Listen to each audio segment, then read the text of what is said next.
കറുത്തച്ഛന് പ്രത്യേക ഒരു രൂപമില്ല, ഒരു എന്താ പറയുക, ഒരു കറുത്ത ഒരു രൂപം മാത്രമാണ്.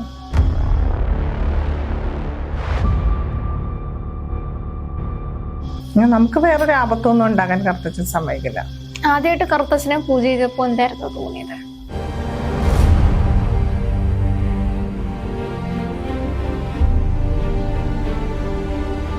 കറുത്തച്ഛൻ എന്ന് പറഞ്ഞാല് ഒരു പവർ മാത്രമാണ്, അതിനൊരു രൂപമോ ആകൃതിയോ അങ്ങനെ ഒന്നുമില്ല. ഒന്നും പറ്റാത്ത രീതിയിൽ സംരക്ഷിക്കും.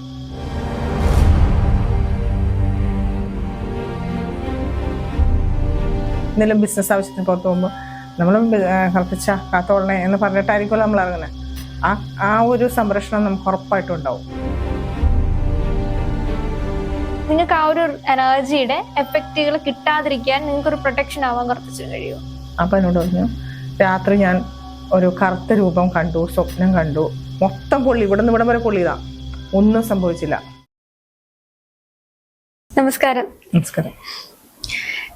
കറുത്തച്ഛനെ പറ്റിയിട്ട് കുറെ അധികം കഥകളും കാര്യങ്ങളെല്ലാം ഒരുപാട് കാര്യങ്ങൾ ഇപ്പോ പറഞ്ഞിട്ടുണ്ടായിരുന്നു ക്ലിന്റ്. കറുത്തച്ഛനൂട്ടിലേക്ക് രമ്യ എങ്ങനെയായിരുന്നു വന്നത്? ക്ലിന്റ് പറഞ്ഞ പോലെ തന്നെ ബിസിനസിന്റെ ആ ഒരു ഞങ്ങൾ തമ്മിലുള്ള ബന്ധം ബിസിനസ് ആയിട്ടാണ്. അപ്പോൾ ആ രീതിയിൽ നമുക്ക് ഭയങ്കര താഴ്ചയിലേക്ക് വന്നു കഴിഞ്ഞപ്പോൾ നമുക്ക് ഒരുപാട് വിഷമം ഉണ്ടാവുമല്ലോ നമ്മുടെ ബിസിനസ് താഴ്ന്നു പോകുമ്പോൾ.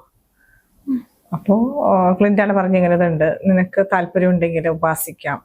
എന്താണ് ഒരാളെ നിർബന്ധിച്ചതിലേക്ക് കൊണ്ടുവരാൻ പറ്റില്ലല്ലോ. അപ്പോൾ ആലോചിച്ചപ്പോൾ കുഴപ്പമില്ല, എനിക്ക് ചെയ്യാൻ പറ്റുന്ന കാര്യമാണ് എന്നുള്ള രീതിയിൽ. ചിലപ്പോൾ എൻ്റെ മക്കള് ചിലപ്പോൾ അത് ഏറ്റെടുക്കാൻ ചിലപ്പോൾ സാധിച്ചെന്ന് വരില്ല, ചിലപ്പോൾ അവരെടുത്തെന്ന് വരില്ല. അങ്ങനെ കുഴപ്പമില്ലാന്നുണ്ടെങ്കിൽ ഞാൻ ഉപാസിച്ചോളാം, എനിക്ക് പ്രശ്നമില്ല എന്ന് പറഞ്ഞ് അങ്ങനെയാണ് അതിലേക്ക് വന്നത്. ഈ കറുത്തച്ഛനെ പറ്റിയിട്ടെല്ലാം പഠിച്ചിട്ട് അല്ലെങ്കിൽ അറിഞ്ഞിട്ടായിരുന്നു കറുത്തച്ഛനൂട്ടിലേക്ക് വന്നത്? അവൻ പറഞ്ഞു തന്നിട്ടുണ്ടായിരുന്നു ഇന്ന കാര്യങ്ങളാണ്. ആരാണ് കറുത്തച്ഛൻ, അത് അവർക്ക് ഇന്ന പോലെയാണ് നമ്മൾ പൂജ ചെയ്യേണ്ടത്, അല്ലെങ്കിൽ ഇന്ന പോലെയാണ് ബലി ചെയ്യേണ്ടത്, നമ്മൾ ഇന്ന പോലെയാണ് ഉപാസിക്കേണ്ടത്, കാര്യങ്ങൾ പറഞ്ഞു തരുന്ന രീതിയിൽ നമ്മൾ ഫോളോ ചെയ്യുന്നു. ഈ കറുത്തച്ഛന് ബാധ അല്ലെങ്കിൽ ആ ഒരു തരത്തിലുള്ള എനർജിയെ ഒഴിപ്പിക്കാൻ, അല്ലെങ്കിൽ നിങ്ങൾക്ക് ആ ഒരു എനർജിയുടെ എഫക്റ്റുകൾ കിട്ടാതിരിക്കാൻ നിങ്ങൾക്ക് ഒരു പ്രൊട്ടക്ഷൻ ആവാൻ കറുത്തച്ഛന് കഴിയുമോ? ബാധ വരില്ല. ബാധ എന്നുള്ള ഒരു ഇത് വരും. ബാധ എന്ന് പറഞ്ഞു കഴിഞ്ഞാൽ മറ്റൊരു നെഗറ്റീവ് ഒരു എനർജി ഉണ്ടാവില്ലേ? പല ആൾക്കാരിലേക്കും ശ്രദ്ധിച്ചു കഴിഞ്ഞാല് ഈ ഒരു വളരെയധികം നെഗറ്റീവ് ആയിട്ടുള്ള ആൾക്കാരുണ്ടാവും. നമുക്ക് ചിലരോട് സംസാരിക്കുമ്പോഴാണെങ്കിലും ഒന്ന് കാണുമ്പോൾ തന്നെ ആണെങ്കിലും നമ്മുടെ ആ ഒരു എനർജീനെ ലോ ആക്കാൻ സാധിക്കുന്ന ആൾക്കാരുണ്ടാവും. അപ്പൊ അത്തരം ആൾക്കാരിൽ നിന്നും പ്രൊട്ടക്ഷൻ തരാൻ കറുത്തച്ഛന് സാധിക്കും. നമുക്ക് വേറൊരു ആപത്തൊന്നും ഉണ്ടാകാൻ കറുത്തച്ഛൻ സമ്മതിക്കില്ല. നമ്മള് പുറത്തോട്ട് ഇറങ്ങുമ്പോ വേറൊരു യാത്രയിലോ എന്തെങ്കിലും ബിസിനസ് ആവശ്യത്തിന് പുറത്ത് പോകുമ്പോ നമ്മൾ കറുത്തച്ഛ കാത്തോളണേ എന്ന് പറഞ്ഞിട്ടായിരിക്കുമല്ലോ നമ്മൾ ഇറങ്ങുന്നത്. ആ ഒരു സംരക്ഷണം നമുക്ക് ഉറപ്പായിട്ടും ഉണ്ടാവും. ഈ ഒരു രമേശ് ശരിക്കും ഹൈന്ദവ സമൂഹത്തില് ഉള്ള ആളല്ലേ? അതെ. അപ്പൊ ഈ കറുത്തച്ഛനിലേക്ക് വരുന്നതിന് മുൻപ് ആരെയായിരുന്നു കൂടുതലായിട്ടും ഉപാസിച്ചത്? ഉപാസന ഒന്നുമില്ല. ഞാൻ അങ്ങനെ അധികം അമ്പലത്തിൽ അങ്ങനെ പോകുന്ന ഒരാളല്ല.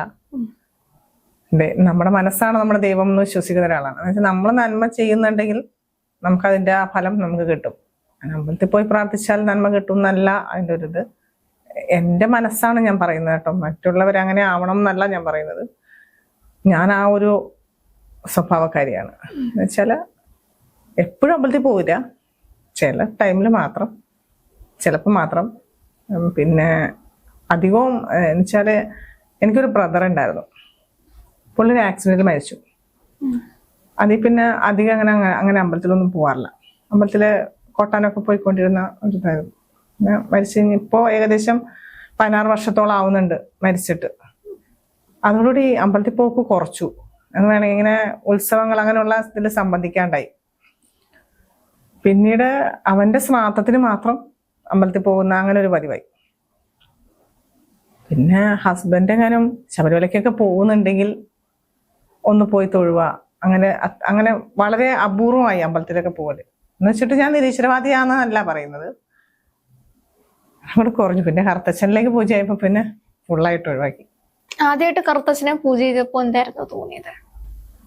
ഭയങ്കര ഒരു മനസ്സമാധാനവും സന്തോഷവും ഒക്കെ നമുക്ക് അനുഭവപ്പെടും. ഈ നേരത്തെ പറഞ്ഞൊരു കാര്യമായിരുന്നു, മെഡിറ്റേഷൻ ചെയ്യുന്ന സമയത്ത് ഒന്നെങ്കിൽ ഒരു സ്പർശനം എന്ന രീതിയിലോ അല്ലെങ്കിൽ ചൂട് തണുപ്പ് അങ്ങനെ ഒരു എഫക്റ്റ് ആയിരിക്കും ഉണ്ടായിട്ടുള്ളതെന്ന്. അത് എല്ലാവർക്കും ഒരേ രീതിയിലായിരിക്കില്ല. രമ്യ അങ്ങനെ ചെയ്തിട്ടുണ്ടോ? മെഡിറ്റേഷൻ ചെയ്തിട്ടുണ്ടോ? നമ്മൾ എല്ലാ ദിവസവും മെഡിറ്റേഷൻ ചെയ്യണം. അപ്പൊ എന്തായിരിക്കും, എങ്ങനെയായിരിക്കും കറുത്തച്ഛന്റെ ഒരു പ്രസൻസ് ഉണ്ടായിട്ടുള്ളത്? ഒരു ഷോക്ക് പോലെ ആയിരിക്കും. നമുക്ക് ഷോക്ക് അടിക്കുമ്പോൾ നമ്മളെ ഒരു തരിപ്പുണ്ടാവില്ലേ, അതുപോലെ അനുഭവപ്പെടും. ചിലപ്പോ നമ്മളോട് സംസാരിക്കുന്ന പോലെ നമുക്ക് ഫീൽ ചെയ്യും, നമുക്ക് അടുത്ത് നിൽക്കുന്ന പോലെ ഫീൽ ചെയ്യും. എന്നുവെച്ചാൽ കറുത്തച്ഛന് പ്രത്യേക ഒരു രൂപമില്ല, ഒരു എന്താ പറയുക, ഒരു കറുത്ത ഒരു രൂപം മാത്രമാണ്. പിന്നെ നമ്മളൊരു AI ക്രിയേറ്റ് ചെയ്തേക്കണേണ് നമ്മളെ DP കൊടുത്തിരിക്കുന്നത്, അങ്ങനെയല്ല. ആ ഒരു രൂപമാണ് പലപ്പോഴും ഈ ഒരു കറുത്തച്ഛനെ പറ്റിയിട്ട് കേൾക്കുമ്പോഴൊക്കെ നമ്മുടെ മൈൻഡിലേക്ക് വരുന്നത്. ആ ഒരു രൂപം ആരാ കൊടുത്തതെന്ന് അറിയില്ല, പക്ഷെ ആ ഒരു രൂപമാണ് പലപ്പോഴും കറുത്തച്ഛൻ എന്ന രീതിയിൽ വന്നിരിക്കുന്നത്. കറുത്തച്ഛൻ എന്ന് പറഞ്ഞാല് ഒരു പവർ മാത്രമാണ്, അതിനൊരു രൂപമോ ആകൃതിയോ അങ്ങനെ ഒന്നുമില്ല. നമ്മളിപ്പോ കോൾസ് അധികവും അറ്റൻഡ് ചെയ്യുന്നത് ഞാനായിരിക്കും, ഈ വിളിക്കുന്ന പ്രശ്നപരിഹാരത്തിനായിട്ട് വിളിക്കുന്നവരുടെ. അപ്പൊ നമ്മളത് മെഡിറ്റേഷൻ ചെയ്യുമ്പോൾ എന്ത് രൂപത്തിലായിരിക്കും നമ്മൾ അവരെ ആരാധിക്കേണ്ടത്, എന്ത് രൂപത്തിലാണ് വിളിക്കേണ്ടതെന്ന് ചോദിക്കുമ്പോൾ നമുക്ക് പറയാൻ ഒരു മറുപടി ഉണ്ടല്ലോ. അപ്പൊ അത് ഞാൻ പറയുന്നത് എന്ന് വെച്ചാല്, ഒരു മനുഷ്യൻ ഒരു കറുത്ത, നമ്മളൊരു സ്ഥലത്ത് ഒരു കറുത്ത ഇരുട്ടുള്ളിടത്ത് നമ്മളൊരു മനുഷ്യൻ നിൽക്കുകയാണെങ്കിൽ ആ മനുഷ്യനൊരു നിഴലുണ്ടാവുമല്ലോ, അതാണ് കറുത്തച്ഛൻ. ആ രീതിയിൽ നിങ്ങൾ ആരാധിച്ചോളൂ, അല്ലെങ്കിൽ ആ രീതിയിൽ നിങ്ങൾ മെഡിറ്റേഷൻ ചെയ്തോളൂ എന്ന് പറയും. മെഡിറ്റേഷൻ ചെയ്തിട്ട് എക്സ്പീരിയൻസസ് ആൾക്കാർ പറയില്ലേ, അപ്പൊ അതിനകത്തിലെ ഒരു പ്രത്യേകതയുള്ള അനുഭവം ആരെങ്കിലും പറഞ്ഞിട്ടുണ്ടോ? മെഡിറ്റേഷനിൽ അങ്ങനെ പ്രത്യേക അനുഭവം വരില്ല. എന്ന് വെച്ചാൽ അവരുടെ ആഗ്രഹങ്ങൾക്ക് വേണ്ടിയിട്ടാണ് അവർ മെഡിറ്റേഷൻ ചെയ്യുന്നത്. നമ്മൾ ഉപാസിക്കുന്നത്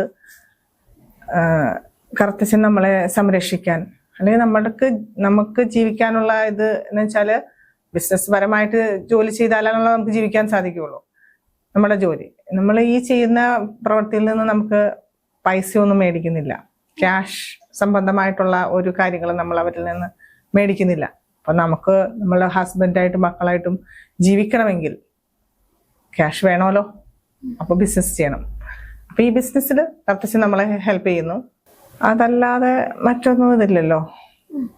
അല്ല, ഞാൻ ഉദ്ദേശിച്ചത് ഇപ്പോ ചില ആൾക്കാർക്ക് ഈ സ്പർശനം ഉണ്ടായി അങ്ങനെയൊക്കെ പറയില്ലേ, അപ്പൊ അതിനകത്തിൽ തന്നെ ആരെങ്കിലും നിങ്ങൾക്ക് അങ്ങനെ ഉണ്ടായോ, അങ്ങനെ തോന്നിക്കുന്ന എന്തെങ്കിലും എക്സ്പീരിയൻസ് ആരെങ്കിലും പറഞ്ഞിട്ടുണ്ടോ?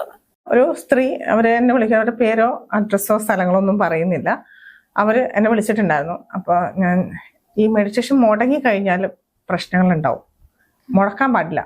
ഇപ്പോൾ ആതിര ചെയ്യുന്നുണ്ടെങ്കിൽ ഇന്ന് ചെയ്യുകയാണെങ്കിൽ, ഇന്ന് സ്റ്റാർട്ട് ചെയ്യാൻ പറയുകയാണെങ്കിൽ ഇന്ന് സ്റ്റാർട്ട് ചെയ്യുകയാണെങ്കിൽ എല്ലാ ദിവസവും ചെയ്യണം, ഇടയ്ക്ക് മുടങ്ങരുത്. മുടങ്ങുന്നുണ്ടെങ്കിൽ അതിനൊരു കാരണം ഉണ്ടാവുമായിരിക്കുമല്ലോ, വിളിച്ച് പറയാം, എനിക്ക് ഇന്ന ദിവസം ചെയ്യാൻ പറ്റില്ല ചേച്ചി എന്ന് പറയാം. അപ്പം ഞാൻ പറയും, ശരി ആതിര, ഇന്നത്തേക്ക് മുടക്കിക്കോളൂ, ഞാനത് നോക്കിക്കോളാം, ഞാൻ നിലവറയിൽ നോക്കിക്കോളാം, നാളെ മുതൽ ആതിര മുടക്കരുത് കേട്ടോ എന്ന് പറയും.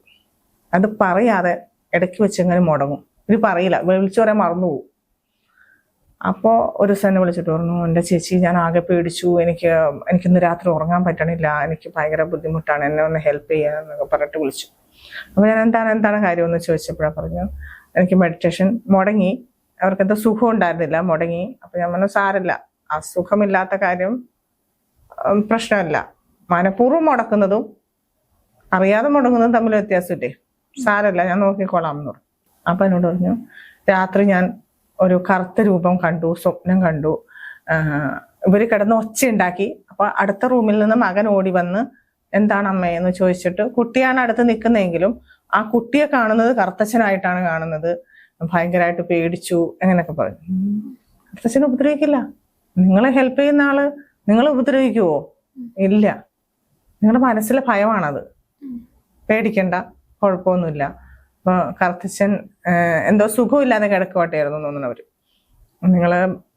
നിങ്ങൾ സങ്കടപ്പെടണ്ട, ഞാൻ കൂടെയുണ്ട് എന്നുള്ളതിൻ്റെ ഒരു അനുഭവം കാണിച്ചു തരുന്നതാണ്, അതുകൊണ്ട് ഭയപ്പെടണ്ട, നാളെ മുതൽ മെഡിറ്റേഷൻ ചെയ്തോളൂ.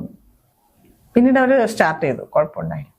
അപ്പൊ ഇത് മെഡിറ്റേഷന്റെ ഒരു രീതി എന്ന് പറയുന്നത് ആഗ്രഹം സാധിക്കുന്ന ഒരു സമയം വരെ മെഡിറ്റേഷൻ ചെയ്യണമെന്നാണോ?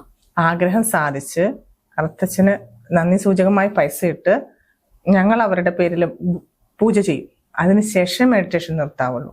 അപ്പൊ നമ്മൾ വിളിച്ച് പറയും, ഇന്ന് നിങ്ങളുടെ പേരിൽ പൂജ കഴിഞ്ഞു, ഇനി നിങ്ങൾക്ക് മെഡിറ്റേഷൻ നിർത്താം. അല്ല ഇനി വേറെ ആഗ്രഹം ഉണ്ടെങ്കിൽ തുടർന്ന് സ്റ്റാർട്ട് ചെയ്യാം. അപ്പൊ ഈ കാര്യം പറയണ്ട, നെക്സ്റ്റ് കാര്യം പറയുക എന്ന് പറയും. അപ്പൊ ആ ഇടയ്ക്ക് അല്ലെങ്കിൽ ആ ആഗ്രഹം സാധിച്ചു കഴിഞ്ഞിട്ട് മെഡിറ്റേഷൻ ചെയ്യുന്നതിന്റെ ഇടയ്ക്ക് സ്റ്റോപ്പ് ചെയ്താലാണ് ഈ പ്രശ്നങ്ങൾ ഉണ്ടാവും. പിന്നെ ഒരു പെൺകുട്ടി വിളിച്ചത് കൊല്ലത്തുള്ളൊരു പെൺകുട്ടിയായിരുന്നു. ആ വീട്ടിൽ ഒറ്റയ്ക്കാണ് താമസിക്കുന്നത്. 4 വയസ്സുള്ള മകൻ മാത്രമേ കൂടുള്ളൂ. മെഡിറ്റേഷൻ ചെയ്ത സമയത്ത് പറയുന്നുണ്ടായിരുന്നു, എന്നെ വിളിച്ച് പറഞ്ഞു, ചേച്ചി അത് ഞാൻ ഭയങ്കര അത്ഭുതമായിട്ട് രക്ഷപ്പെട്ടു. എൻ്റെ കയ്യിൽ എന്തോ മണ്ണെണ്ണയോ പെട്രോളോ എന്തോ വീണു പൊള്ളിയിട്ട് ഇവിടം വരെ പൊള്ളി എന്ന് പറഞ്ഞു. പക്ഷെ ഒരു തരി പോലും പൊള്ളിയ നമുക്ക് കൈയൊക്കെ നമ്മള് കിച്ചണിലൊക്കെ പാചകം ചെയ്യുമ്പോൾ കൈയൊക്കെ പൊള്ളുമ്പോൾ പൊളച്ചൊക്കെ വരില്ലേ, ഇവിടെ പാടൊക്കെ വീഴും. ഒരു പാട് പോലും ഇല്ല, മൊത്തം പൊള്ളി, ഇവിടം വരെ പൊള്ളിയതാ, ഒന്നും സംഭവിച്ചില്ല.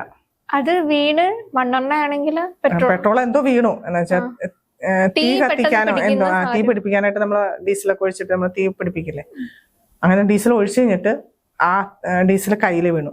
അപ്പൊ തീ വരച്ചപ്പോ അത് പടർന്ന് കൈയിലേക്ക് പിടിച്ചു, കൈ മുള്ളും പൊള്ളി. ഒരു ഓടിപ്പോയി വെള്ളത്തിലോ ഇതിലോ കൈ വെച്ചു എന്ന് പറഞ്ഞു. എന്നാലും പൊള്ളിയ പാടുണ്ടാവില്ലേ കൈ? ഒന്നുമില്ല, ഇവിടെ വരെ തീ പിടിച്ചിട്ടുണ്ട്, ഒന്നുമില്ല, ഒന്നും സംഭവിച്ചില്ല. അതെന്തുകൊണ്ടായിരിക്കും? അവര് ഈ കറുത്തച്ഛന് വേണ്ടി അവര് മെഡിറ്റേഷൻ ചെയ്യുന്നുണ്ട്. മെഡിറ്റേഷൻ ചെയ്യുന്നുണ്ട്. കറുത്തച്ഛൻ സംരക്ഷിക്കും. ഇപ്പോ ആതിരയാണ് ചെയ്യുന്നതിൽ ആതിരയെ സംരക്ഷിക്കും, അതിലേക്ക് ഒന്നും പറ്റാത്ത രീതിയിൽ സംരക്ഷിക്കും. അതാണ് മെഡിറ്റേഷൻ ചെയ്യുന്നവരുടെ അനുഭവം പറയുന്നത്. നിങ്ങൾക്ക് ലൈഫിൽ അങ്ങനെ ഉണ്ടായിട്ടുണ്ടോ ഇങ്ങനെ അപകടം പറ്റിയിട്ട്? അപകടങ്ങളൊക്കെ ഈ ബൈക്കിൽ നിന്ന് എപ്പോഴും വീഴുന്ന പരിപാടിയാ. ഒന്നും പറ്റിയിട്ടില്ല, ഒരു പോറൽ പോലെ എനിക്ക് ഉണ്ടായിട്ടില്ല. സാധാരണ ബൈക്കിൽ നിൽക്കുന്ന കൈകാലം പൊടിയും, എനിക്കൊന്നും പറ്റിയിട്ടില്ല, ഒരു പ്രശ്നമില്ല.